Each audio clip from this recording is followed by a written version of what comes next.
The following program is a Creative Magic Network production. Hey guys, thanks for tuning in, and today it is my co-host Frankie Picasso and I on the Frankie Sense and More show. It is about living, learning, loving, and laughing right out loud. So let's get to it right now. Shall we begin? Why not? Welcome to Frankie Sense and More. It's like she's got a whole lot of goodness for you with a little bit of sass. Frankie, did you just say... She sure did. Not to mention, along with...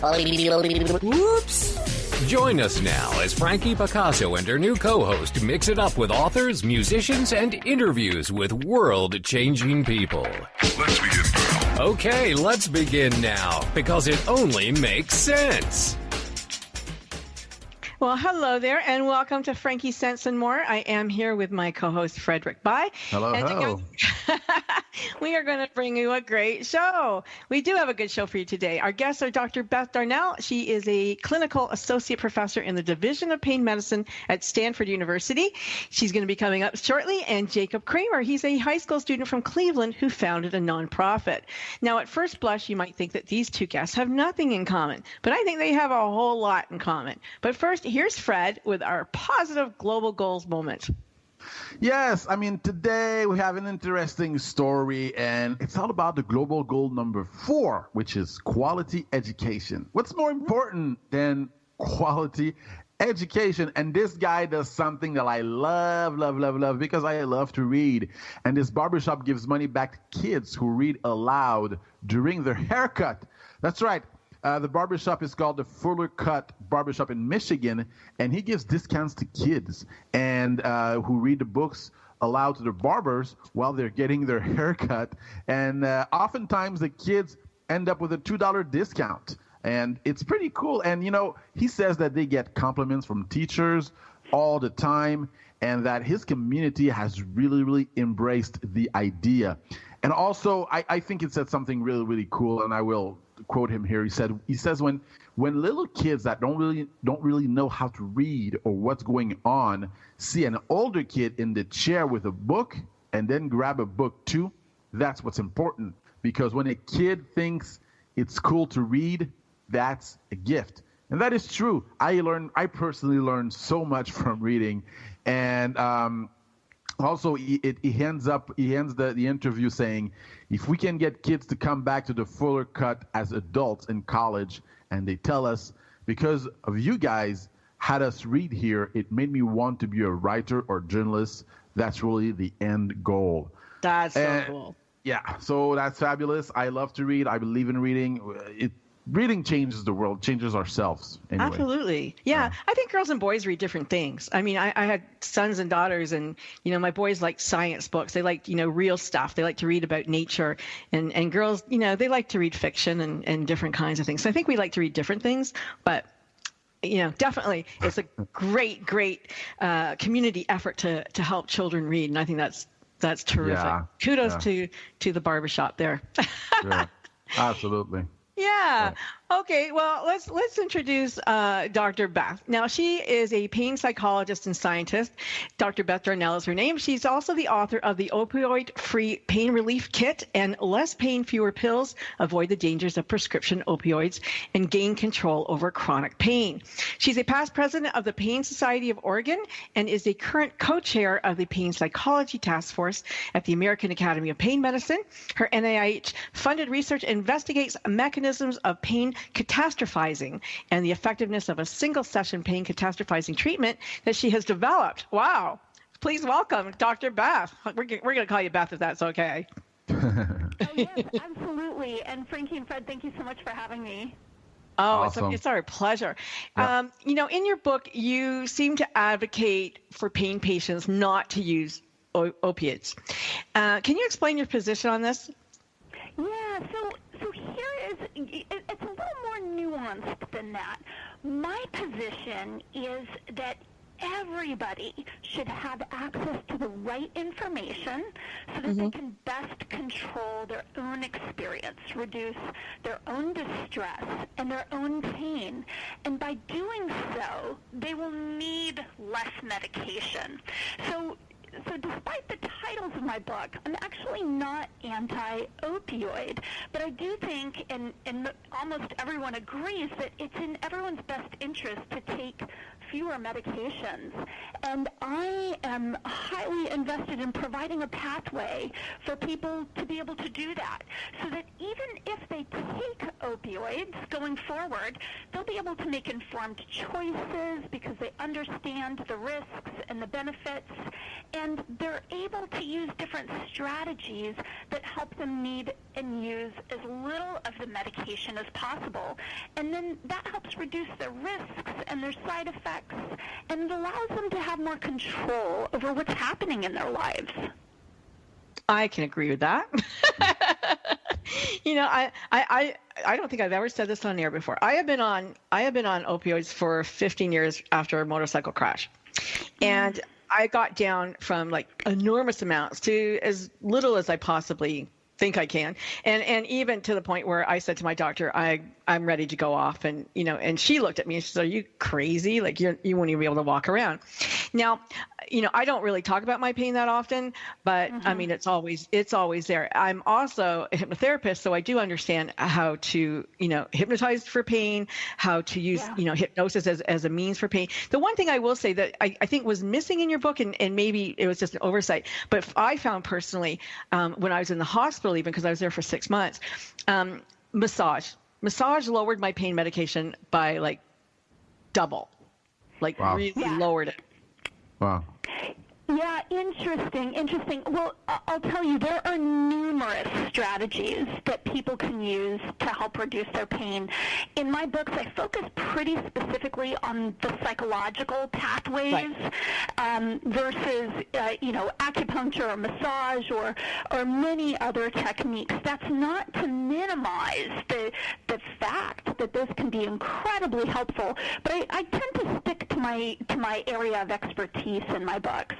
So in the brain, it's interesting, and I want to talk about this for a moment, if it's okay with you, because I want to talk about the difference. I believe there's a difference between dependency and addiction, and absolutely, people who take these drugs are dependent upon them, physically dependent, and yet not everybody has an addict mentality. Like, I've never taken an extra pill. As a matter of fact, she gave me pills, and I never even took them. So I know that I don't have an addictive personality. I know that some people do. So what do you think? I mean, originally my pain doctor said to me, Frankie, think of it like, because my family was so against it, but he said, think of it like you're a diabetic and you need insulin. Like, why should this be different for you? Yeah, absolutely. So you're right. There's a huge difference between addiction and physiological dependence.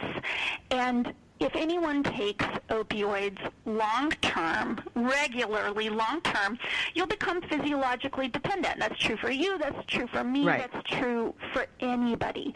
But that's fundamentally different from a psychological and physiological phenomenon of addiction. And so, unfortunately, these concepts kind of get confused in the media and also among patients who really worry that they may be addicted. And so I spend a lot of time providing education. The majority of people are not addicted, but absolutely they're physiologically dependent. And so when they try and go down on the medication, or if they miss a dose of opioids, they'll have some withdrawal symptoms. And that scares people because they're uncomfortable, they cause more pain, and they falsely lead people to believe that they absolutely need the medication and can't go down or off of it. And one of my main messages is that just because a person is physiologically dependent doesn't mean that they can't very slowly, successfully wean down on the medication, just like you did. A lot I think of you did a people good job at that. end up tapering off of opioids very slowly. They prevent and avoid withdrawals. And curiously, interestingly, they discover that they often have less pain as they go down and off of these medications. That's such a critical message to get out to people. I found that very interesting. Yeah. Go ahead, Fred. In the beginning, you said that people need access to the right information, and that way they'll be able to take less meds. Because we're bombarded by information. Where can they get it? How can they get the right information? Where can they get it? Question. And also, the entire reason I wrote my first book, which is called Less Pain, Fewer Pills, because I was working with patients day in and day out, people with chronic pain who were taking opioid medication, and they would look at me, many of them upset, and they would say, if I had known about the problems associated with these medications, I never would have started them. And they were talking about some of the negative side effects, that they were very sleepy, that they had extreme constipation, that they felt stigmatized, that it was impacting their ability to do certain things rather than make it easier for them to do certain things, that they were having some depression or anxiety, that their hormones had changed. And what I realized was that there really wasn't a central place for people to discover all of the risks and consequences of opioid medication. And so that's why I wrote the book, and the whole first half of the book is just opioid education.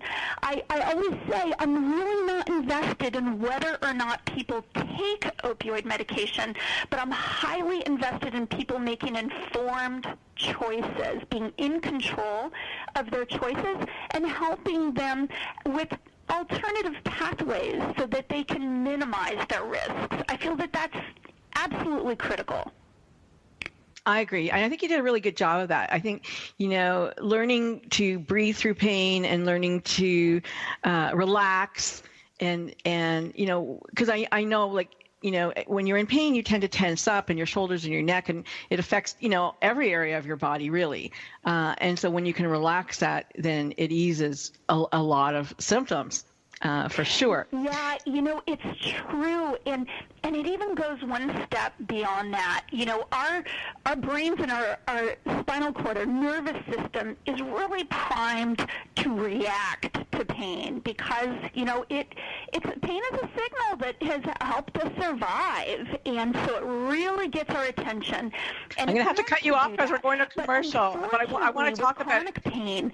The amount of attention we give the pain can serve to amplify the pain. So we've done a lot of neuroimaging studies. There's a lot of research on this topic. We're going to commercial. When people we're going to commercial. Focus on the pain, have a hard time calming their nervous system. Frankie Sense and More will be right back after we pay the bills. It's Medicine.Her. If you have a lot of spizzerinctum or the will to win, and you have a strong desire to be a part of your favorite sports team, the National Hockey League might be for you. Did you know that if both goalies on an NHL hockey team are injured, anyone at the game is eligible to step in and play the part? Teams have resorted to using their coaches, team owners, and even their web designers to fill in for injured goalies. It's as simple as slipping into your breezers or hockey pants. The original hockey puck was made out of frozen cow dung. The fastest puck shot on record was clocked at 114 miles per hour. And I'd like to take this opportunity to send out a special thanks to the men and women of our armed forces serving our country around the world. It's Medicine.Her. I'm Carolyn Davidson, and you can have fun challenging your words you never heard vocabulary with my free app, Too Funny for Words. It's the Fitness Minute with fitness expert Annette Hammond. Nuts are an overall good choice for snacking. Almonds are my favorite nut, and I try to include them in my daily eating. Almonds have more calcium than any other nut. They are low in carbs, but high in fiber and protein. Studies show that eating almonds and other nuts will give you a feeling of fullness longer and help you eat fewer calories throughout the day. 12 almonds are under 100 calories and very satisfying. Peanuts are another good choice. Health Magazine says that like most other nuts, peanuts are also full of brain-boosting healthy fats and vitamin E as well. 1 ounce of peanuts, about 28 unshelled nuts, contains about 170 calories, 7 grams of protein, and 14 grams of fat. Eating nuts helps your brain power and reduces inflammation. For the Fitness Minute, I'm Annette Hammond. Like us on Facebook.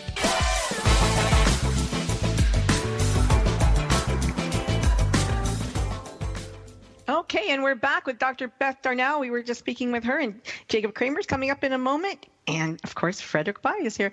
So we were, just before we went off to our commercial break, we were talking, I believe we were talking about the psychology of pain and you know, how those pathways and are you recollecting anything here? We were trying to interrupt you. I forget now. Fred, do you remember her last words? Okay. You know, one of the things that's interesting to people is the fact that how we focus our brains, our attention, and how we're really attuning our brains can either make pain better or worse.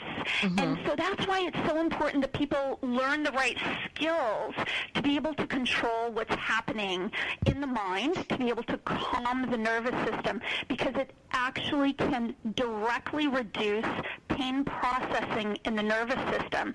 And when we are able to reduce our own pain, we reduce our need and use of medication. Mm-hmm. And that's a really lovely thing for people to be able to learn and apply in their daily life.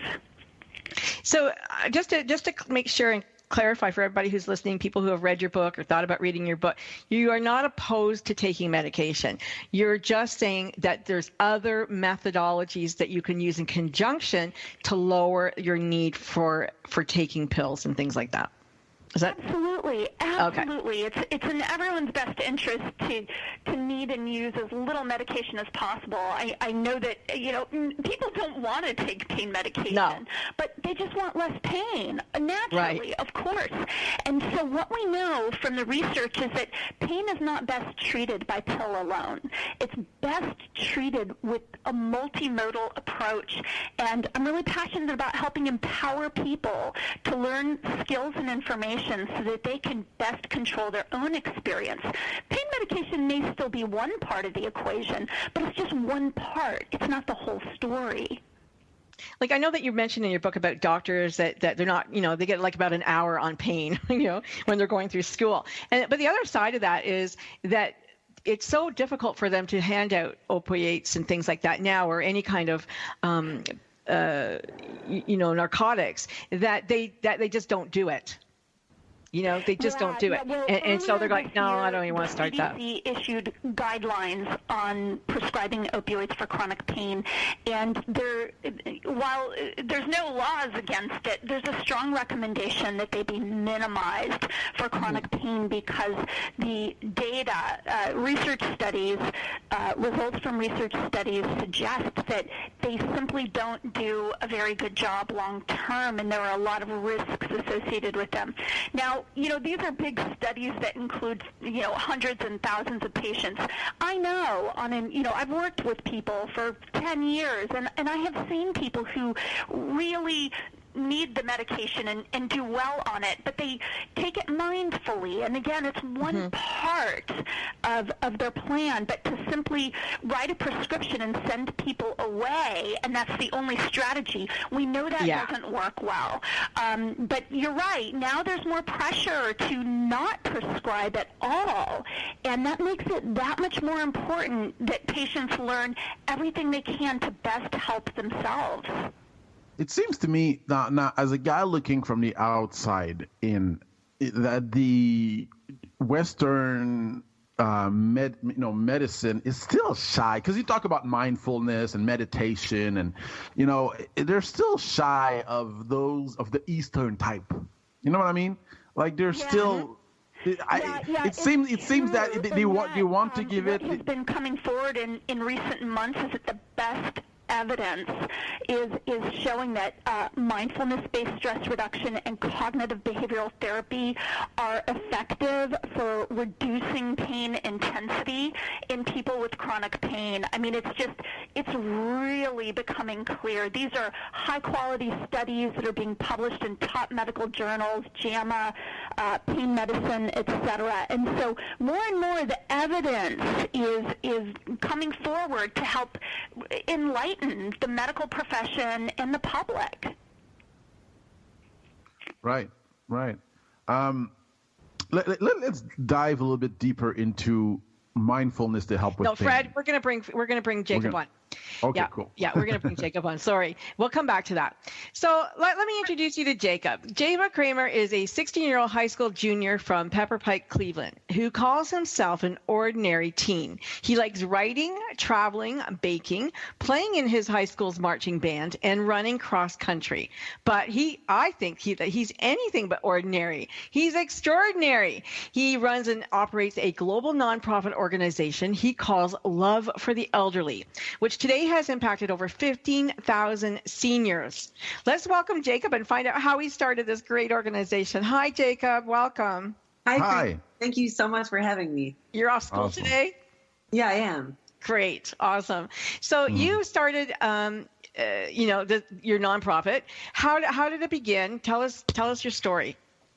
So initially, when my grandfather passed away in August of 2010, I was inspired by his death to do something in his honor that would make a difference. Mm-hmm. So I started volunteering at my local nursing home, Montefiore, and it was there that I really realized that so many seniors are lonely and isolated, and it was really heartbreaking for me because I consider myself kind of sheltered, and I'd never experienced that sort of the isolation and loneliness and depression that I saw in this nursing home. So I began conceptualizing ways that I could make a difference in the lives of the elderly.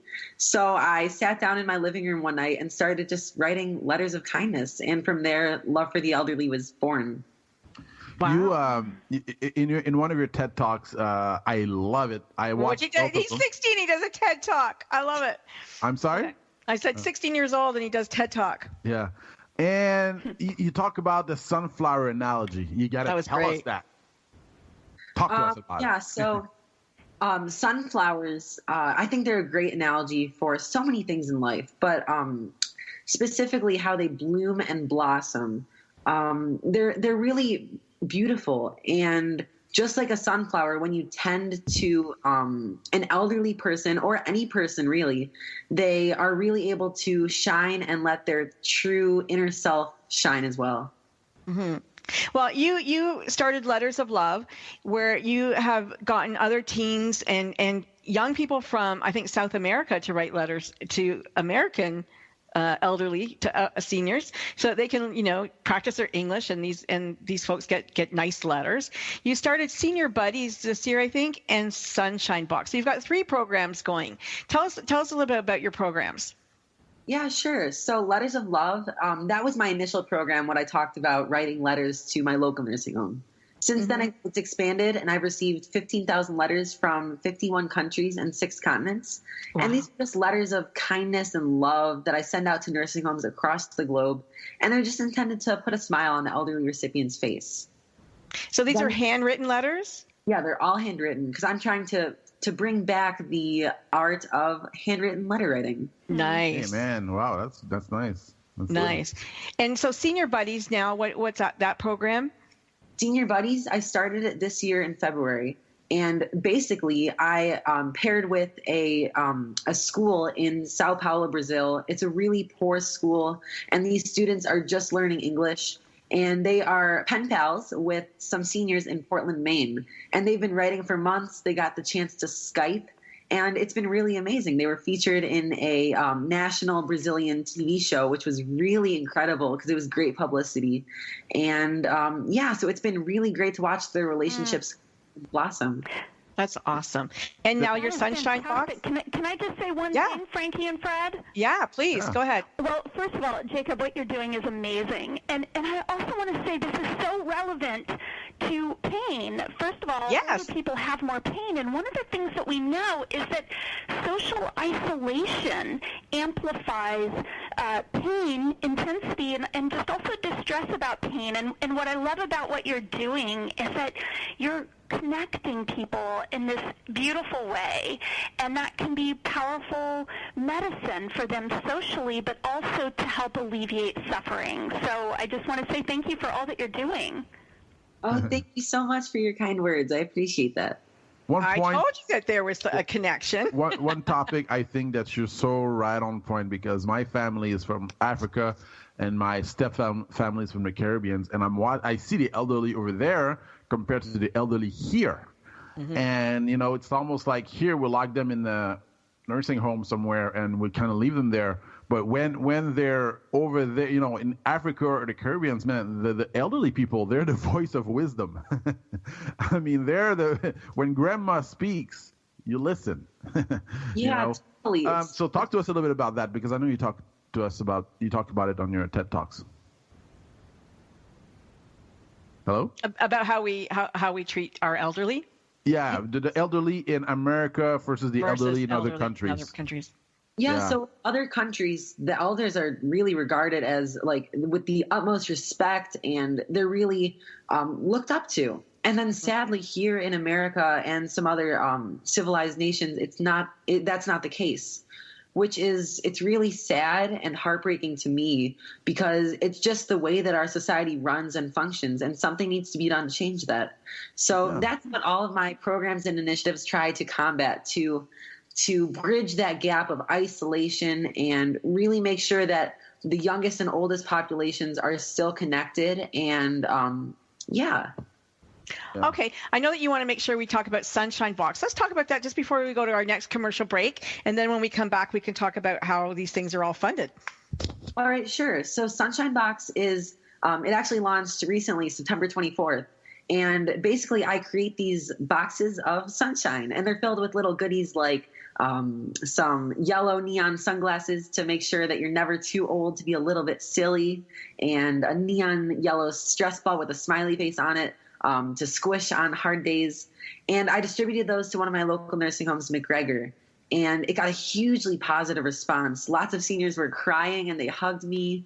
Aww. And it was just really sweet and very well received. So I'm looking forward to expanding that program. So everything in your Sunshine Box is yellow? Yeah, everything is yellow. It's all vibrant and fun. And yeah. Cool. That's fun. That is fun. And awesome. I do you find that the seniors kind of revert to being children when they get things like that? Actually, yes. There was a little yellow lei in the Sunshine Box, and they all put it on their necks, and they put the sunglasses on. They took some selfies with me, so it was a lot of fun. Oh, Jacob, that's amazing. Well, when we come back, we're going to go to a commercial break. And when we come back, I want to talk a little bit more about how you might fund something like that, how you're raising some money to do any and all of your programs. And then we're going to talk, between you and Dr. Beth about, this relationship, because I did want to talk about the relationship with seniors and pain and the emotional aspect of the things that you're doing. So don't go anywhere. We're coming right back. This is Frankie Sense and More. I am your host, Frankie Picasso. My co-host is Frederick Bai, and we will be back in just a second. Just getting warmed up. Frankie Sense and More will be right back after we pay the bills.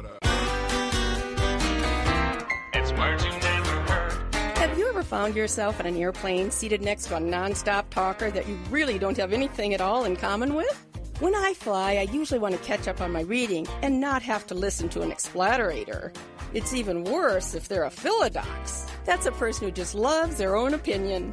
Well, now a Facebook app lets you choose your own seatmate before you fly. According to an article in USA Today, social media startups are bringing together compatible flyers before they take their seats. That's good news for people lovers, otherwise known as philodemics.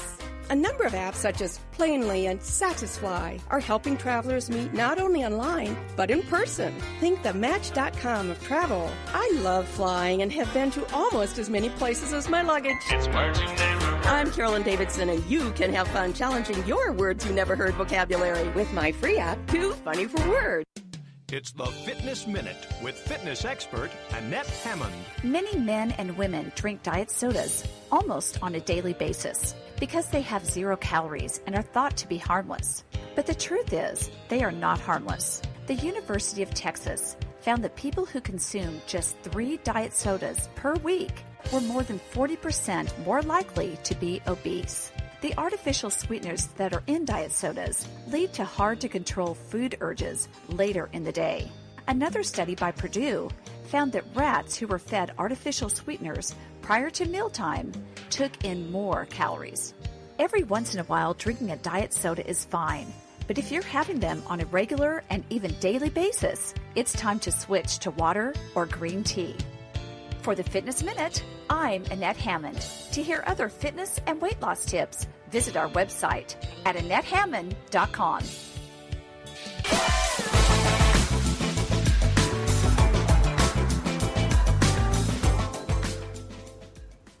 Okay, and we're back. It's Frankie Says and More, and I'm Frankie Picasso, and we're just speaking to Jacob Cramer. He's our 16-year-old high school junior from Pepper Pike, Cleveland, who is the founder of a global nonprofit organization. How cool is that?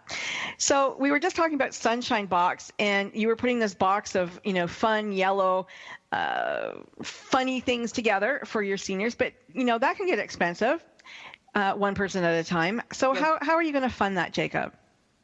So I do lots of different funding initiatives. Most recently, I launched a fundraising campaign with a philanthropic company called See Beautiful. Mm-hmm. And basically for every purchase that someone made on their website, they would donate $5 to my organization. So I ended up raising $1,500 for Love for the Elderly. Nice. That's all going towards my Sunshine Boxes. And I also have sponsors and also individual donations. So all that amazing funds, they can be used towards my initiatives. Now, I want to ask you something about young people because, I notice that people, especially in North America, we tend to look at old people like myself, tend to look at old people and go, they're just old. Like they're slow, they're old, they have nothing to say. They're not relevant. I don't want to talk to them. How do you engage your young people into wanting to talk and wanting to write letters? So that's something that's always really irritated me, how the elderly are so often viewed as just slow and old and irrelevant. Yeah, exactly. And especially because of the technological barrier, how they're not using Snapchat or Instagram or Twitter. That is a huge reason why there's this disconnect. So I really try to emphasize the fact that our elders have so much that we can all learn from. And that's something that I found, especially with the Senior Buddy program, is it really resonates with the kids because they're able to connect and they're able to build those relationships that they wouldn't otherwise be able to do. And there's so much that we can learn from our elders. And I think it's really important for our youth to gain valuable lessons from them. What did you learn? What did you, from your experience so far, what did you learn that really touched you about the elderly? If it's okay, I'd love to share like a personal story. Yeah. Okay, great. So I used to volunteer at my local nursing home all the time. I'd go in every Saturday. I think I talked about this in my TED Talk, actually. And there was this woman named Cynthia. And I would always love visiting her room. I'd walk in there every Saturday afternoon, and I'd just be greeted with this wonderful smile. And we'd talk about politics. We'd discuss finances. We'd talk about pretty much everything. And I got to know her really well. She got to know me. And it was a beautiful relationship. I was really touched by the mark that she left on me. And sadly, she passed away, which once again, it devastated me, just like my grandfather's passed. But I think those kind of experiences, they motivate you to continue impact and making a difference in the world. How many of your friends, Jacob, how many of your friends have grandparents and have a relationship? Maybe they're divorced parents and they don't have to spend the time with grandparents, or they've never had grandparents passed before they were born. Like, do you find that a lot of your friends don't have a relationship with a grandparent? I actually think that, at least in my community, I'm not sure if this relates to the rest of like America, but for me in Cleveland, a lot of my friends, they are in touch with their grandparents, but a lot of them may live in other states or just far in general. So they see it like once a year, kind of a grandparent. It's really hard, especially because of technology. A lot of seniors don't use like FaceTime and texting, and that makes it all the more difficult. Right. But what if you were to teach them? I mean, my dad's like 94 years old this year, and he's got iPads, he's got iPhones, he's hooked up to the Yazoo with technology, and he finds it very easy and he loves it. Like, he Skypes with me all the time. So what if you were to teach seniors how to use technology so that they could, relate more to their grandchildren or to younger people? Definitely. So that's something that I've been considering for a while now, and I'm thinking of hopefully pursuing that in the future and bringing technology to nursing homes and seniors, because I know it's a great way to prevent isolation from happening and keeping them in touch with their loved ones. So yeah, I'd love to do something with that sometime soon. Beth, I wanted to ask you, I know in your book you talked about the medication, and as you get older, medication affects people differently. So when Jacob and his friends are in the nursing home and maybe, somebody's on medication, maybe one day they act one way, another day they act a different way. Like, is there cause for, some kind of, they should be thinking about, do you think, or? Yeah, so older people, particularly in nursing homes, because, they have more medical problems than somebody who's independent, they tend to be on a lot of different medications. And so it's what we call polypharmacy, which means that there's risks for those medications interacting, and people maybe not having as sharp a mind because of the medications they're on. Pain medication, opioid medication, can create a fall risk for a lot of elders. They're less steady on their feet.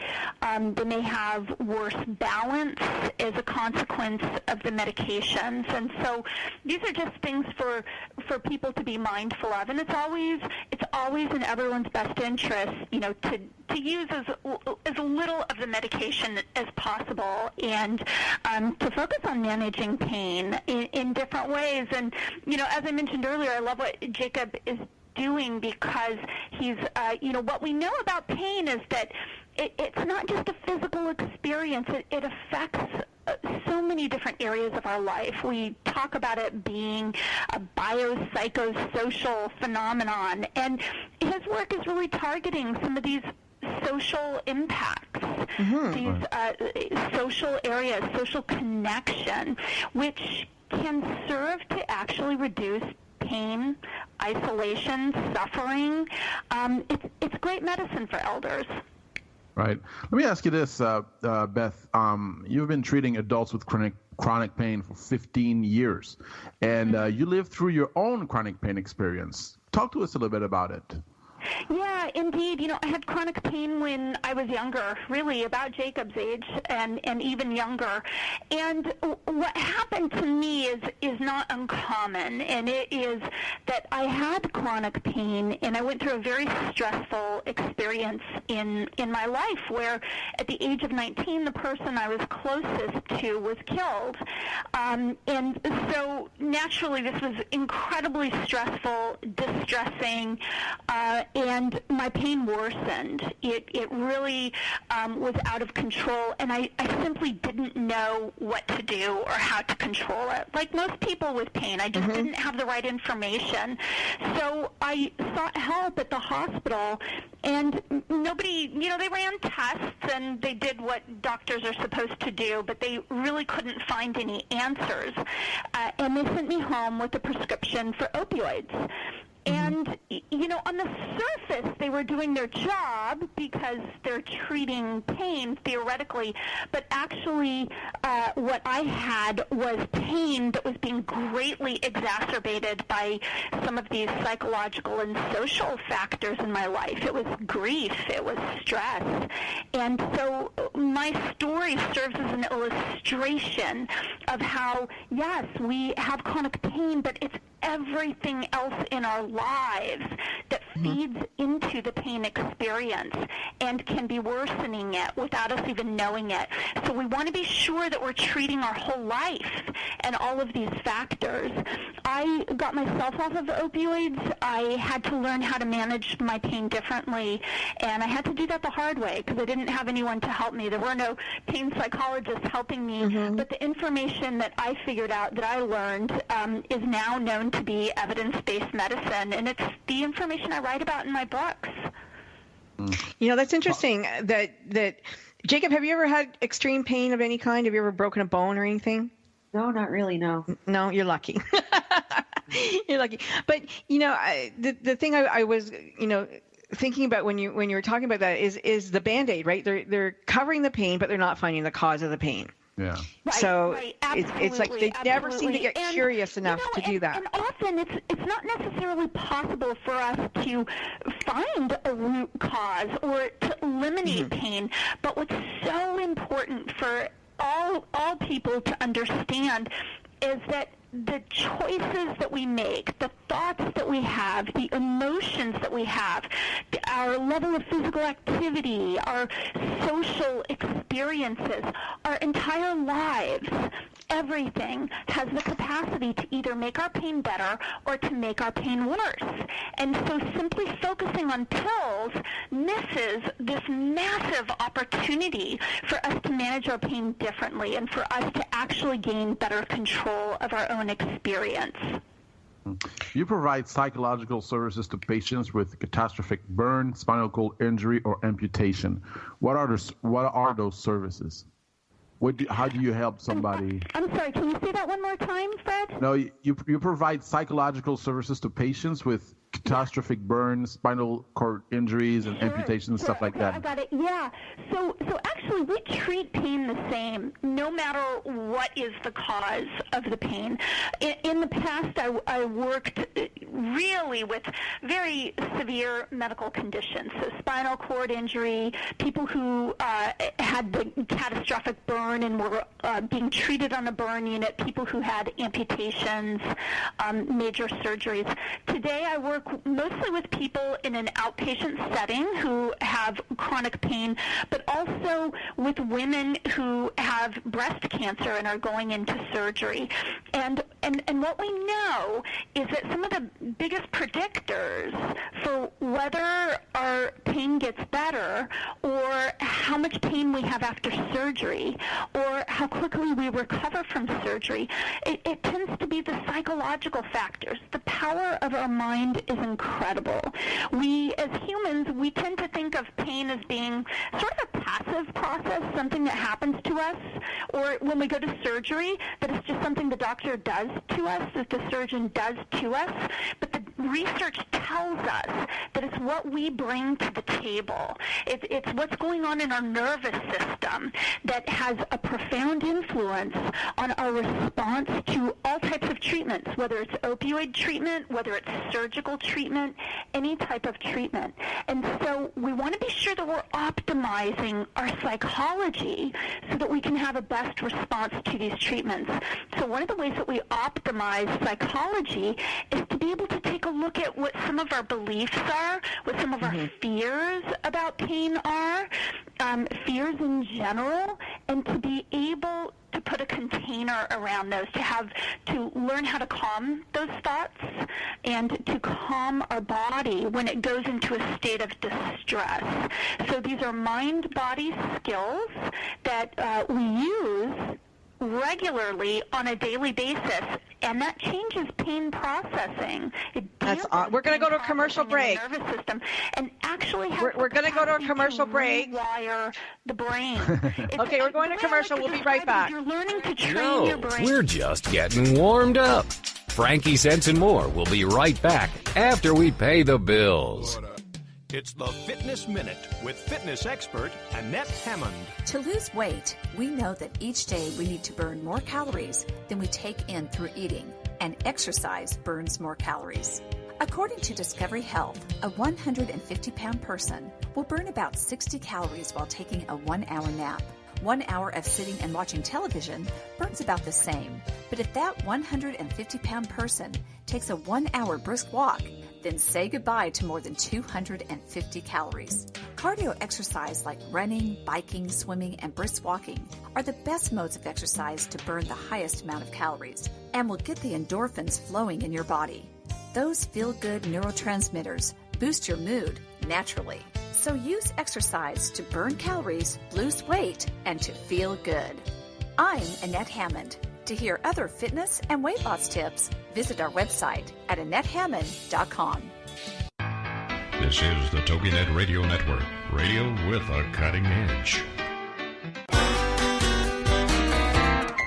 merging never hurt. By the time this show is over, you'll blink at least 30 times. The average person normally blinks about 20 times per minute, or 17,000 times a day. A faster rate usually indicates anxiety or emotional stress. What's the word for someone who blinks a lot? A squintifigo. FBI agents have identified a specific type of blink that they directly associate with Gammerstein. That's a person who tends toward deception and fraud. Attorneys, also known as pettifoggers, look for blinking when they have people on the stand. The eyelash flutter means they really do not like the question at all. Women blink more than men, but when a man blinks at a woman, he always appreciates a wink back. What's another word for flirting? Hazoku. It's merging never hurt. I'm Carolyn Davidson, and you can have fun challenging your words you never heard vocabulary with my free app, Too Funny for Words.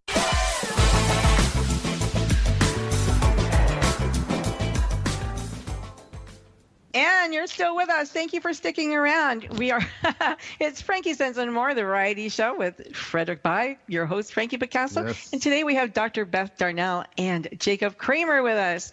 And we were just heading out with, Dr. Beth was telling us about the psychology and about how you think positive and the way that you think going into a painful situation is really how you're going to result coming out of that painful situation as well.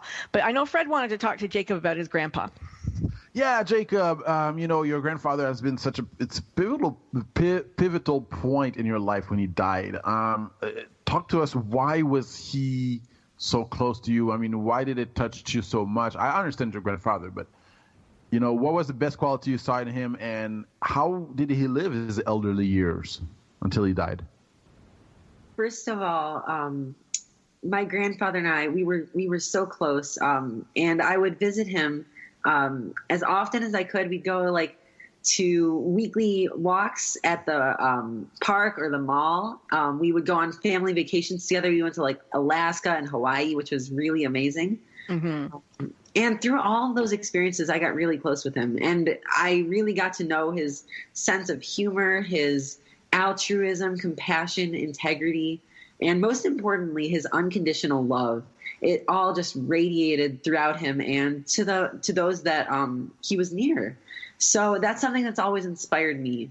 And it's something that really made me want to make a difference in his honor when he passed away, because he taught me so many life lessons and skills and values that are still so dear to me today and that I try to uphold every day throughout my days. So yeah, Jacob's such an old soul. You're such an old soul. I want to know though, Jacob, you wrote and said that, you've got kind of a quirky family. Yeah. So my family, we're just very different. So my mom is very artistic, and so am I. I love writing, and my brother is very athletic. He runs cross country. He's very diligent about it. And he's more of a procrastinator than I am. I'm very let's get to it kind of attitude. And then my dad, we're all very different. So it's an interesting Cramer household. But let me ask you this. Let him give his website first, Fred. Give us your website. So Love for the Elderly's website is lovefortheelderly.org. And then also you can connect with me on social media as well. Instagram, Twitter, Facebook, all that stuff. And if people want to volunteer, they can? Yes, so you can visit my website and you can become involved with any of my programs. Or if you want to get even more involved, you can become a kindness ambassador, which means you can do stuff like going into schools and doing letter writing events for letters of love. You can organize a senior buddies group. It's really up to you. So yeah, I'd love it if your listeners can get more involved. Do you have a sample of a letter that somebody would write? What would somebody write? Basically, the letters they're really just kind-hearted words filled with love. So they'll make sure that they'll maybe include a joke or a riddle. They'll tell them about themselves, their day, their family, and most importantly, they'll let them know that they are loved. So the letters are really special, and my favorite part about them is that they're all handwritten. So they're handwritten, and then are they they're distributed, or would I have a name of somebody I'm writing to specifically, or would it be just dear senior? No. The elderly recipients are all anonymous, so really you're just trying to make it okay, without knowing who you're writing to. So a simple dear friend or hello there will suffice. Okay. Right. Okay. Mm-hmm. That Yeah, go ahead, Fred. And also, no, I was just going to ask the last part of the question I had was, did he die surrounded by his family, or, you know what I mean? Or did he die the way you see a lot of elderly people die? Thankfully, I'm so glad that he had all of us there with him in his final moments, his final precious moments. So, yeah, and it kind of shows you just how valuable family and friendship can be. How old was he? Yeah. I believe he was in his 80s. Okay. Is your grandma still around? Yeah, she is. Yesterday, I was just at her house. We had dinner together. Nice. Yeah, so she's still around and lively and healthy and just doing phenomenally. I'm glad for you. Beth, let's ask Beth her website first. Yeah. My website is BethDarnall.com, and we have some nice redirects. So however you spell it, you'll get there. BethDarnall.com. Beth, you mentioned before the break, you were talking about the importance of remaining calm with our bodies. How do you do that? Because what you talk about is really about mindfulness. It's really about psychological, as you said at the beginning of the show. But how do you do this? How do you remain calm in your body when you're so pain? Yeah, it's a great question. And so what we know across the board is that it's less about what happens to us. It's more about our reactions to what happens to us that is so detrimental. And this is a particular challenge with pain that is ongoing, because it's like it's our harm alarm, and it's going off, and it's going to get our attention, and it's going to cause distress. And that's going to show up in a lot of different ways. It's going to show up as psychological distress. It could be anxiety. It could be fear, just general stress, and also muscle tension throughout our body. Our breathing patterns change. We start to hold a lot of tension in our bodies. And over time, these become established patterns of thinking, of feeling, and established patterns in our body. And what we know is that these established patterns prime the nervous system to actually have more pain. So it's incredibly important that we start to disentangle them, that we start to train our brain and our body away from pain. The relaxation response, relaxation skills are an incredibly powerful tool because they're so simple, and almost anybody can do this. So we begin with some diaphragmatic breathing, use this regularly. It actually calms heart rate, it calms respiratory rate, and it dampens pain processing in the nervous system. So that's a key skill that people can use to calm themselves when they're in pain or in distress. And then what psychologists do is they work with people individually to, again, take a closer look at some of the thoughts that people are having, some of the thoughts and emotions, and what those patterns are, those patterns that may be unwittingly worsening pain. And it's pretty formulaic. We work to help people shift those patterns and turn them into more helpful patterns that really lead to us feeling better emotionally and physically, and that's so critical. Beth, who handles pain better, men or women? Well, I'll tell you, Frankie, women have more pain. Our pain is more frequent, it's more intense, and it lasts longer. Women are more likely to acquire chronic pain conditions. So women simply bear a heavier burden of pain. But the data tell us that women physiologically, women have greater pain sensitivity than men do. So what that means is that pain is just a bigger challenge for women. It's that much more important that women learn everything they can, that they become empowered to reduce their own pain so that they need less doctors and fewer pills. Good I have stuff. a question for Jacob before we go off the air. Let's say, I'm I'm just a little guy here, in Montreal, and I want to help the elderly. What can I do? What some of the ideas do you have that somebody can do without, not necessarily through the internet, but just what can they do to start helping the elderly right now? So I really advocate for trying to help the elderly in any way possible. And it doesn't have to be through my organization. It can just be a simple way by going out to your neighbors, your elderly neighbor's lawn and mowing it for them, or going over to your grandma's house and having a lunch with them. It can really be simple, and it doesn't have to take a lot to make their day and make them smile. Right. Okay.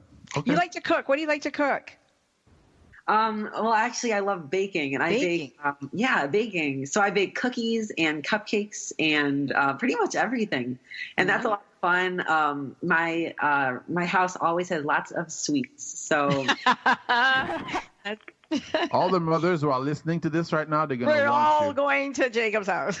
Yeah. Exactly. The perfect little boy. Yeah. Is there a relationship, Beth, between like pain and I'm thinking, weight gain and I know that, when you have pain, you don't want to move too much. So, but does it keep, I guess lack of sleep probably doesn't help either. We've only got 3 minutes left in the show. So maybe if you can tell us quickly. No question. So our greater weight is associated with more pain, and there's a couple of different reasons for why that's the case. So if we weigh more, it just puts more stress on different areas of our body. So think about back pain. If we carry a lot of weight in our middle, that's going to put stress on the back. But also the foods we eat can have an impact on our pain. So foods that are associated with inflammation, like sugar and sweets, those, we know that inflammation is associated with greater pain intensity. So there are several books on the market that are, focusing on the anti-inflammatory diet as a pathway to improve pain. But no question, sleep also, you bring up a great point that when we don't sleep well, we have more pain the next day. We're more sensitive to everything, to light, to sounds, and absolutely to pain. So poor sleep causes something of a systemic inflammatory response that makes us more sensitive to pain. And this is problematic because if you talk to anybody with chronic pain, they'll say, yeah, I sleep really poorly because of my pain. So it can become a vicious cycle, and it's really important to treat it. Thank you. Let me stop you there. I want to thank both of you. Jacob, I want to thank you so much for coming on the show. And Dr. Beth, I want to thank you so much for coming on the show. You've both been amazing guests. And what you both do is really so important in the world. You're both changing the world in your own ways. And, that's what I'm all about. I want to make sure people change the world and they do whatever they can do. So that's amazing. And I know, Fred, you thank them as well for coming on. And absolutely. Thank you very much, guys. We learned a lot, and go out and find a grandparent today and help them. You'll be a senior one day yourself, so make sure you treat people. Fred, thank you both, and also Jacob, I learned a lot from you today. Thanks again. Thank you. Likewise. All right. Awesome. Well, we'll be back here next week, Fred and I, and we'll have. A wonderful singer. Cerise is coming back. You met her a couple of weeks ago because her son was autistic, but she's actually an amazing singer. So she's going to be coming back with us. And we're going around America. We're taking a trip around the States with one of our authors. So don't go anywhere. Come back and see us next week. We'll be here. Take care, everybody. Wherever you are in the world, day or night. All right. Bye-bye. Bye, everyone. Hit Rash Production. Alrighty, thank you so much. Thank you so much for listening to this episode. How did you like it? How did you like it? I just want to say a quick thank you to everybody out there, and also everybody who contribute to our Patreon page. You are really helpful to this show, and we are grateful for your help.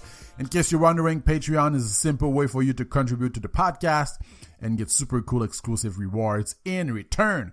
I promise you will love the perks. Our Patreon page is at frederickby.com. That's Frederick with a C, by like bye-bye.com. And click Patreon in the header. The money is used to cover our production costs and enhancements. It is also used to cover our editing time and sharing to different podcast channels. You can contribute for as low as $1, and you can even choose your platform, either Podbean or patreon.com. See ya next time.